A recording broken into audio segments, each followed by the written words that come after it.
So I grew up in a partridge family. When I was 3 years old, they put me on stage and I could just naturally kind of keep time. And I had this really unnaturally low voice. And so instead of singing choir songs like little kids, they had me singing Elvis songs. It just was kind of the natural path in life to have this love and passion for music and want to be surrounded by it.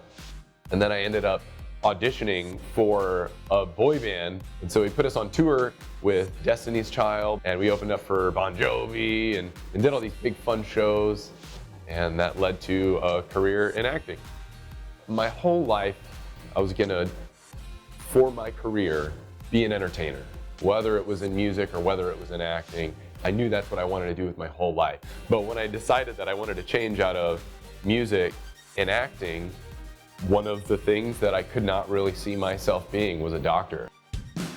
I'd never really pushed myself academically before, but I knew I was a fighter and I knew I was determined. Part of the reason why I chose emergency medicine is because along the path toward becoming a doctor, my sister decided that she wanted to be an emergency room nurse. And she would tell me the coolest stories. And in my head, I realized I want to live those stories.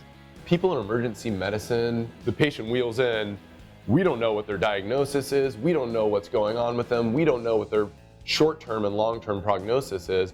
We're figuring all that out on the fly while simultaneously trying to dictate what resources we need to be able to stabilize this person. I had turned my back on music completely.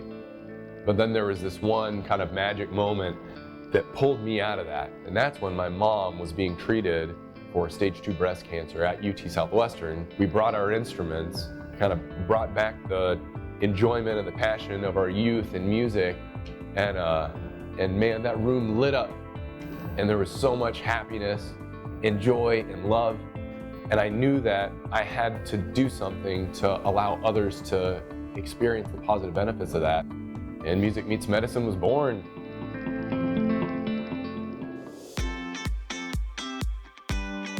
This program is the best way that I've experienced throughout my medical training of bringing the heart back in to medicine for me. When I am able to walk into a room with a guitar and connect with a patient, the heart comes back to medicine for me, and it makes me a better physician.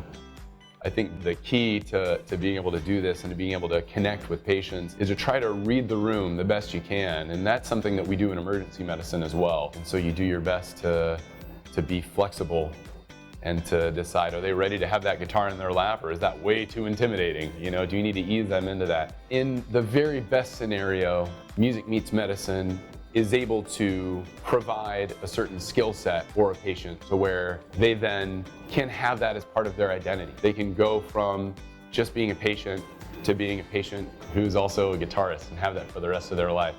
A way that we may have the very least impact, I still think that it can have a very positive impact on their treatment day, their treatment hour, those 30 minutes. It doesn't have to be a forever thing, but to be able to put a positive spin on something that can otherwise be consistently draining makes it all worth it.